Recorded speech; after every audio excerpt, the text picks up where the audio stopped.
Hello all, ఎలా ఉన్నారండి అందరూ? నేను చాలా బాగున్నాను. మీరు కూడా సూపర్గా ఉన్నారని అనుకుంటున్నాను.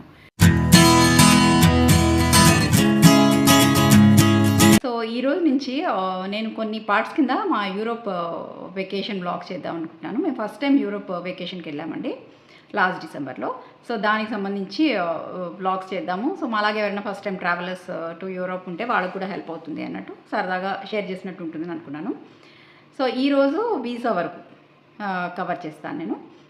సో అరౌండ్ సెప్టెంబర్ అండి. సెప్టెంబర్లో మేము అనుకున్నాం యూరోప్ ట్రావెల్ చేద్దాము వెకేషన్లో. లక్కీగా డిసెంబర్లో ఆ టైంలో మా అందరికీ ఫ్రీ స్లాట్ దొరికింది. టూరిస్ట్ ప్యాకేజ్లో వెళ్ళిపోదామని first initial thought. Tourist package అయితే ఇంకా మనకి రెస్పాన్సిబిలిటీ ఉండవు కదా, మనకు ఒక గైడ్ ఉంటారు, ఇంకా వాళ్ళ వెనకాల వాళ్ళు చూపించిన ప్లేస్లన్నీ చూసేసేయచ్చు. ఏదైనా గ్రూప్ అన్నా చేస్తారు, లేదంటే వాళ్ళు పర్సనల్గా కూడా ప్యాకేజెస్ ప్లాన్ చేస్తూ ఉన్నారు.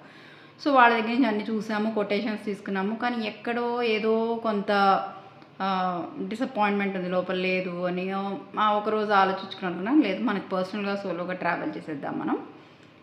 Latest plan on our own. మన ఇష్టమైనట్టు వెళ్ళొచ్చు అండ్ ఇష్టమైనట్టుగా మన వెకేషన్ స్పెండ్ చేసినట్టు ఉంటుంది. అక్కడ వెళ్ళాక ర్యాండమ్గా ప్లాన్స్ చేంజ్ చేసినా మన ట్రిప్ అంటే మనం ఈజీగా అమెండ్ చేసుకోవచ్చు కదా. సో అలా అనుకుని మేము ప్లాన్ చేసుకున్నాం. సో అది డిసైడ్ అవ్వగానే ఇంకొంత రెస్పాన్సిబిలిటీ ఫీల్ అవ్వడం స్టార్ట్ చేసాం. అమ్మో ఇప్పుడు ఇంకా వీసా తెచ్చుకోవాలి. సో వీసా తెచ్చుకోవాలి అనగానే ఎక్కడ ఎవరి ద్వారా వెళ్దాం? డైరెక్ట్గా ఎంబసీకి అప్లై చేసేద్దామా, లేదంటే ఏదైనా పార్ట్నర్స్ ద్వారా వెళ్దామా?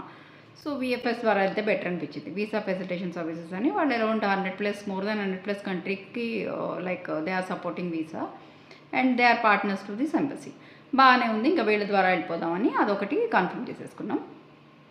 సో లిస్ట్ ఆఫ్ డాక్యుమెంట్స్ ఏం కావాలి అన్నీ చూసుకుంటూ ఉంటే కొంతమంది ఫ్యామిలీ ఫ్రెండ్స్ వీళ్ళతో మాట్లాడుతుంటే వాళ్ళు అన్నారు, ఏదైనా ఏజెంట్ సపోర్ట్ తీసేసుకోండి, మీకు ఈజీగా అయిపోతుంది, ఇంకా అపాయింట్మెంట్ ముందర వాళ్ళు అన్నీ చేసి పెడతారు అంటే, సరే ఇదేదో కన్సిడర్ చేద్దామని సరే వాళ్ళ దగ్గర నుంచి ఆ ఏజెంట్ డీటెయిల్స్ తీసుకుని అప్రోచ్ అయ్యాము. కానీ నిజంగానే చాలా బాగా చేసి పెట్టారు agent.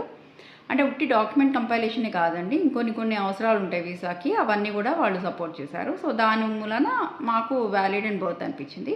So this is not a must step. అంటే ఈ ఖర్చు మనం పెట్టాలి అని లేదు, మనకి visa appointment and visa fee అయితే ఎవరైనా కట్టాలి. ఈ సర్వీసెస్ అన్నది మన నెసెసిటీ ఆర్ చాయిస్ని బట్టి తీసుకోవచ్చు. సో మేము మాత్రం ఏజెంట్ సర్వీస్కి వెళ్ళిపోయాం. వాళ్ళు ఒక్కొక్కరికి 3,500 తీసుకున్నారు. సో 10,500 మాకైంది ముగ్గురు కలిపి. సో వాళ్ళు డాక్యుమెంట్ లిస్ట్ ఇవి కావాలి అవి కావాలి అని అన్నీ అడుగుతున్నారు. కొన్ని ఎక్స్ట్రా కూడా చెప్తూ ఉంటారు వాళ్ళు. విఎఫ్ఎస్లో ఉన్న డాక్యుమెంట్ లిస్ట్కి వాళ్ళ ఎక్స్పీరియన్స్ని బట్టి వాళ్ళు రకరకాల క్లయింట్స్ని సపోర్ట్ చేస్తారు కదా, వాళ్ళు కూడా చెప్తారు. సో అలా కూడా మేము కొన్ని డాక్యుమెంట్స్ వాళ్ళు అడిగినవి ప్రొక్యూర్ చేస్తాం. సో ఇంపార్టెంట్గా వీసా కావాల్సిన డాక్యుమెంట్స్ అంటే బిజినెస్ వాళ్ళకి, సాలరీడ్ వాళ్ళకి కొంత రిక్వైర్మెంట్స్ స్పెసిఫికేషన్స్ కొంత డిఫరెంట్ ఉన్నాయి. వాళ్ళు నేను మాట్లాడేది సాలరీడ్ వాళ్ళకి.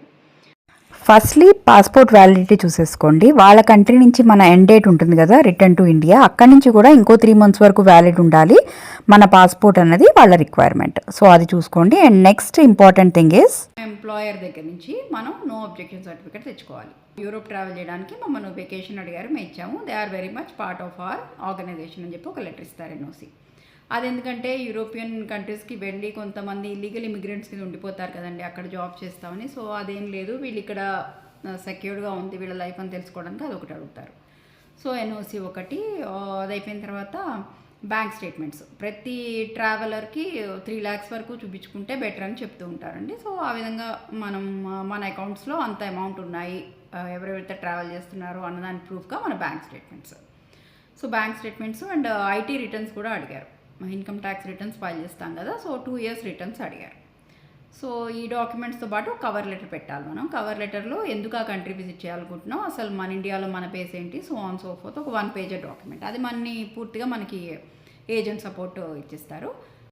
మన ఐటినరీ ఒకటి ప్రొవైడ్ చేయాలి. అంటే మన ట్రావెల్ ప్లాన్, అక్కడ ఏమేమి చేయదలిచామని, flight tickets proof, accommodation proof, also travel insurance. అంటే మనకి ఏదైనా అయినా కూడా అక్కడ మనం కవర్డ్ బై ఇన్సూరెన్స్ అంటే ట్రావెల్ ఇన్సూరెన్స్. సో ఇవి బేసిక్ ఇంపార్టెంట్ డాక్యుమెంట్స్. సో ఇక్కడ ఏజెంట్ సపోర్ట్ మేజర్ ఏంటంటే డాక్యుమెంట్ కంపైలేషన్, కవర్ లెటర్ కాకుండా టికెట్ సపోర్ట్. ఫర్ ఎగ్జాంపుల్ మనకి డమ్మీ ఫ్లైట్ టికెట్స్ కావాలన్నా, డమ్మీ హోటల్ టికెట్స్ కావాలన్నా వాళ్ళు సపోర్ట్ చేస్తారు. ఎందుకు ఇలా డమ్మీ టికెట్స్ తీసుకోవాల్సి వస్తుంది అంటే, ఎంబసీకి మనం అప్లికేషన్కి వెళ్ళేప్పుడు వీసా అప్లికేషన్తో పాటు చెప్పాను కదా, ఫ్లైట్ టికెట్స్ అండ్ మన స్టే ప్రూఫ్స్ చూపించాలి. మనం అవి నిజంగానే జెన్యున్గా బుక్ చేసేసుకున్నాక మనకు కనుక వీసా రిజెక్ట్ అయితే కొంత ఫైనాన్షియల్ లాసెస్ ఇంకర్ చేయాలి కదా, ఫ్లైట్ టికెట్స్లో అయినా ఈవెన్ హోటల్ బుకింగ్స్లో అయినా వాళ్ళ క్లాజెస్ని బట్టి కొంత అమౌంట్ కట్ చేసుకుని ఇస్తారు. సో ఆ రిస్క్ వద్దు అనుకున్నప్పుడు ఏజెంట్స్ ఏం చేస్తారంటే మనకు కొన్ని డమ్మీ టికెట్స్ చూపించేస్తూ ఉంటారు. సో అది మేజర్గా ఏజెంట్స్ నుంచి హెల్ప్ అయిందని నాకు అనిపించిందండి. మా విషయంలో అయితే అదొకటి. కవర్ లెటర్ కూడా చాలా బాగా రాశారు వాళ్ళు. అండ్ వాళ్ళ దగ్గర నుంచి ఇంకో సపోర్ట్ ఏంటంటే మన ఐటినరీ అడుగుతారు, మీరు ఏ కంట్రీస్ ట్రావెల్ చేయదలుచుకున్నారో అవేనే దాని ప్రకారం ఒక లిస్ట్ ఆఫ్ మన ఐటినరీ ఎవ్రీడే ఎక్కడెక్కడ ఉంటారు, ఎన్ని డేస్ వీళ్ళు అనుకుంటున్నారో అన్నీ తయారు చేస్తారు. వాళ్ళు ఏమన్నారంటే మీరు ఈ కంట్రీస్ అన్నింటిలో ఫస్ట్ స్విట్జర్లాండ్కి అప్లై చేసేయండి, ఎందుకంటే రిజెక్షన్ రేట్ తక్కువ ఉంది అన్నారు. ప్రతి కంట్రీకి వీసా రిజెక్షన్ రేట్స్ అని ఉంటూ ఉంటాయండి. నాకు గుర్తున్నంత వరకు స్విట్జర్లాండ్కి సమ్ అరౌండ్ 10% ఏదో ఉంది. అండ్ మేము వెళ్ళిన వెకేషన్ టైంలో కాబట్టి ఎందుకో వాళ్ళ ఎక్స్పీరియన్స్ ప్రకారం అనిపించింది స్విట్జర్లాండ్ అప్లై చేసేసుకోండి అంటే సరే అనుకుని మేము కూడా స్విట్జర్లాండ్ అనుకున్నాము. ఇక్కడ టికెట్స్ విషయానికి వస్తే డమ్మీ టికెట్స్ అన్నాను కదా, మేము ఓన్లీ ఏజెంట్ దగ్గర నుంచి హోటల్ బుకింగ్స్కి డమ్మీ టికెట్స్ సపోర్ట్ తీసుకున్నాం.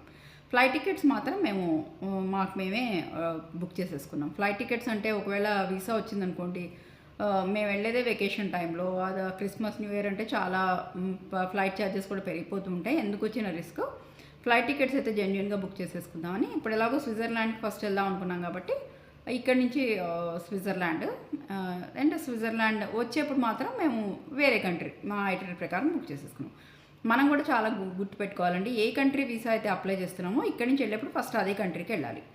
ఎందుకు అలా చెప్తున్నానంటే యూరోప్లో ఎలా ఉంటుందంటే ఫర్ ఎగ్జాంపుల్ స్విస్ వీసా వస్తే అది షెంగన్ వీసా. షెంగన్ వీసా అంటే ఏంటి, అరౌండ్ 30 యూరోప్ కంట్రీస్ 30+ ఏవో ఉన్నాయండి. ఆ కంట్రీస్ అన్నిటికీ మనం ఆ వీసాతో ట్రావెల్ చేయొచ్చు. సో చాలామంది ఏమనుకుంటారు, ఎలాగో షెంగన్ వీసా వచ్చేసింది కదా, నేను ఈ కంట్రీకి అప్లై చేస్తే అయి ఉండొచ్చు, బట్ ఇంకో కంట్రీకి వెళ్తాను మా కంఫర్ట్ బట్టి అనుకుంటారు. బట్ అది చాలా ప్రాబ్లమ్స్ ఇస్తాయండి. ఒక్కొక్కసారి మన ఎయిర్పోర్ట్లో కూడా ఆపేస్తారు, మనకు వచ్చిన వీసా ఏంటి, మనం ట్రావెల్ చేసే కంట్రీ ఏంటి అని. So don't take that risk. ఏ కంట్రీకి అయితే మనం వీసా అప్లై చేసామో ఇక్కడి నుంచి వెళ్ళేప్పుడు ఇండియా నుంచి ఫస్ట్ అదే కంట్రీకి వెళ్ళిపోండి. వచ్చేప్పుడు ఏ యూరోపియన్ షెంగన్ కింద ఉన్న ఏ కంట్రీ నుంచి వచ్చినా ప్రాబ్లం లేదు. అదొకటి బాగా గుర్తుపెట్టుకోండి. So to and from tickets మేము బుక్ చేసేసుకున్నాము. కానీ ఈ టికెట్స్ బుకింగ్ అప్పుడు, ఫ్లైట్ టికెట్స్ అప్పుడు ఇంకొకటి చెప్పాలనుకుంటున్నా, వీసా ప్రొటెక్షన్ సర్వీస్ అని ఒక ఆప్షన్ ఉంది అక్కడ ఫ్లైట్ టికెట్ బుక్ చేసేప్పుడు. సో అది ఆప్షన్ మేము ఆఫ్ చేసుకున్నాం. ఎందుకంటే దాంట్లో ఒకవేళ మనకి వీసా రిజెక్ట్ అయిందనుకోండి, ఆ రిజెక్షన్ లెటర్ మనం కనుక ప్రూఫ్ ఆఫ్ కింద సబ్మిట్ చేసేస్తే దాంట్లో మన ఒక ₹1 కూడా కట్ అవ్వకుండా మన మొత్తం మనీ వచ్చేస్తుంది ఫ్లైట్ టికెట్స్. సో ఆ విధంగా సెక్యూర్డ్గా ఉంటుందని చెప్పి మేము వీసా ప్రొటెక్షన్కి వెళ్ళిపోయాం. సో ఫ్లైట్ టికెట్స్ తీసుకున్నాము. 2 days బిఫోర్ అపాయింట్మెంట్ మాకు అన్ని డాక్యుమెంట్స్ ఏజెంట్ కూడా కంపైల్ చేసి ఎవరికి వాళ్ళకి ఫైల్ చేసి ఇచ్చేశారు. అండ్ విఎఫ్ఎస్ 2 days బిఫోర్ ఏమైందంటే ఎవరితోనో మాట్లాడుతున్నప్పుడు ఫ్రెండ్స్తో వాళ్ళు కూడా వీసా కోసం వెళ్ళారు విఎఫ్ఎస్ ఆఫీస్కి. బట్ ఎంటైర్ డే పట్టిపోయిందట. మాకు వచ్చిందేమో వర్కింగ్ డే రోజు. సో మేము అనుకున్నాము, అంటే ఫస్ట్ బుక్ చేసుకున్నప్పుడే అపాయింట్మెంట్ డే రోజే మాకు ఒక ఆప్షన్ వచ్చింది, ప్రీమియం సర్వీస్ తీసుకుంటారా అని. అది ఇంకొంచెం ఎక్కువ ఉంది, ఎందుకులే అంత మనీ అని అప్పుడు ఆఫ్ చేయలేదు. బట్ ఎప్పుడైతే ఇలా రష్గా ఉంది అన్నారో, దగ్గరికి వచ్చిందో సరే అని ఆ ప్రీమియం సర్వీసెస్ తీసేసుకున్నాం. అది సమ్ అరౌండ్ 3,000 per person ఏవో ఛార్జ్ చేశారు. దాంట్లో ఏంటంటే మన పర్సనల్ అటెన్షన్ ఉంటుంది, లైన్లో ఉండక్కర్లేదు. అక్కడ విఎఫ్ఎస్ ఆఫీస్కి వెళ్ళిన తర్వాత డైరెక్ట్గా ఒక స్టాఫ్ మెంబర్ని అసైన్ చేస్తారు, అతను వచ్చి మన లోపల తీసుకెళ్ళి, అది ప్రీమియం లాంజ్ కూడా చాలా బాగుందండి. లోపల చక్కగా చిన్న చిన్న స్నాక్స్ పెట్టారు, మనకి కూల్ డ్రింక్స్ అని అలా ఉంటాయి. సో అది మాత్రం చాలా బాగా అనిపించింది. మేమేం చేసామంటే just original passport copies and మా ఆధార్, పాన్ ఇవి తప్ప ఏవి తీసుకెళ్ళలేదు. మిగతా అన్ని డిజిటల్ కాపీస్ ఎలా ఇచ్చారో ఏజెంట్ అది తీసుకుని మేము వెళ్ళిపోయాం. సో అక్కడికి వెళ్ళిన తర్వాత అతనికి చెప్పాము, మేము డిజిటల్ కాపీస్ తెచ్చామంటే ప్రీమియం సర్వీస్ తీసుకున్నాం కదా. సో అతను ఏం చేశారంటే మొత్తం జెరాక్స్ చేసి అందరికీ ఫైల్ చేసి అన్నీ బాగానే ఉన్నాయి డాక్యుమెంట్స్ అని చూసి ఎన్ష్యూర్ చేశారు. ఆ తర్వాత వీసా ఫీ కట్టమన్నారు, కట్టాము. అది 8,000 per person ఏదో కట్టామండి. 8,000 per person, అది నాన్ రిఫండబుల్. మనకి వీసా వస్తే వచ్చినట్టు, లేదంటే ఆ మనీ అంతే. సో ఆ తర్వాత వీసా ఫీ కట్టి ఇంకా బయోమెట్రిక్స్ అని ఉంటుంది, అది కూడా అతను దగ్గరుండి చేయించేశాడు మాకు. బయోమెట్రిక్స్ అంటే చాలామందికి తెలిసే ఉంటుంది, ఎవరైనా ఫస్ట్ టైమర్స్ తెలుసుకోవాలనుకుంటే మన ఫింగర్ ప్రింట్స్ అన్నీ తీసుకుంటారండి. అండ్ ఆల్సో మన డిజిటల్ పిక్చర్ ఒకటి తీసుకుంటారు ప్రతి ట్రావెలర్ది. ఇది మళ్ళీ మనకి ఎప్పుడు యూజ్ అవుతుందంటే మనం ఏదైతే కంట్రీకి అయితే ల్యాండ్ అవుతామో యూరోప్లో, ఇమిగ్రేషన్ నుంచి పాస్ అవ్వాలి కదా, అక్కడ వాళ్ళు మళ్ళీ చెక్ చేసుకుంటారు మనం ఏ పర్సన్కి అయితే వీసా ఇచ్చామో ఆ పర్సనే మళ్ళీ వచ్చారు అనుకోవడానికి. సో ఈ బయోమెట్రిక్స్ కూడా అయిన తర్వాత అడిగాం వాళ్ళని, ఇప్పుడు వీసా అప్లికేషన్ ప్రాసెస్ అయిపోయింది కదా, వీసా ఎప్పటి వరకు వస్తుందంటే 15 working days వరకు చూడండి, ఆల్మోస్ట్ ఆల్ వచ్చేస్తుంది చాలామందికి. అంటే మాకు తెలుస్తూ ఉంటుంది, అంటే మీరు ప్రీమియం సర్వీస్ కదా, ఎస్ఎంఎస్లు పంపిస్తాం అండ్ ఆల్సో మీ పాస్పోర్ట్స్ మీకు ఇంటికి వచ్చేస్తాయి, నో ఇష్యూస్ అని చెప్పారు. సరే అని చెప్పి ఇంటికి వచ్చేసాం. ఇదంతా కలిపి మాకు 1 అవర్లో అయిపోయిందండి. So that is an advantage of premium service. And ఇంటికి వచ్చేసాం. అందరితో మాట్లాడుతుంటే రకరకాలు చెప్పారు. 3 డేస్లోనే వచ్చింది కొంతమంది, 5 డేస్లోనే వచ్చింది కొంతమంది, 1 వీక్లో వచ్చిన వాళ్ళు, మాకేమో 10 డేస్ అయినా రాదు. ఇంకా ఏంటి చూద్దాంలే వచ్చినప్పుడు అనుకుంటే 12th డేకి మాకు పాస్పోర్ట్స్ ఇంటికి వచ్చాయి. ఇంటికి రాగానే కొంత టెన్షన్ అయితే స్టార్ట్ అయిందండి. ఓపెన్ చేయాలంటే అమ్మో వచ్చిందా లేదా వీసా. ఆర్ హ్యాపీనెస్, మాకు అందరికీ వీసా వచ్చింది. ముగ్గురికి వచ్చింది, అది కూడా ఉంది కదా, ఒకళ్ళకి వచ్చి ఒకళ్ళకి రాకపోయినా మళ్ళీ టెన్షనే. ముగ్గురికి వీసా వచ్చింది. And I think 3 months validity visa ఇచ్చారు మాకు వాళ్ళు. ఇక్కడ రియల్ టెన్షన్ స్టార్ట్ అయింది. అప్పటి వరకు పోస్ట్పోన్ చేస్తూ వచ్చాం. హోటల్ బుకింగ్స్ అంటే ఆ వీసా రాని, ప్యాకింగ్ చేసుకోవాలి ఆ వీసా రాని, ఇంకా ఎలా ఎక్కడెక్కడ కంట్రీస్కి వెళ్దాం, ఐటినరీ ఏదో ఇస్తాం వాళ్ళకి, కానీ మన ఓన్ ఐటినరీ ఉంటుంది కదా, అదైనా కానీ ఆ వీసా రాని, అలా పోస్ట్పోన్ చేసినవన్నీ ఒకేసారి వచ్చి కళ్ళ ముందర కూర్చున్నట్టు అయిందండి. సో ఈ రోజుకి ఇంతే. నెక్స్ట్ వ్లాగ్లో నేను ట్రావెల్ ముందర అన్ని ట్రావెల్ ఎసెన్షియల్స్ కింద కవర్ చేస్తాను. అన్నీ ఒకే రోజు అంటే ఇలా అయిపోతుంది కదా ఎవరికైనా బ్రెయిన్. సో ఇప్పటికే లెందీ అయిపోయింది వీడియో. ఎంతో కొంత యూస్ఫుల్ అయిందనే అనుకుంటున్నాను ఇది. సో మళ్ళీ ఇంకో నెక్స్ట్ యూరోప్ వ్లాగ్తో తొందరలోనే కలుద్దాం. అప్పటి వరకు take care, have a nice day and bye.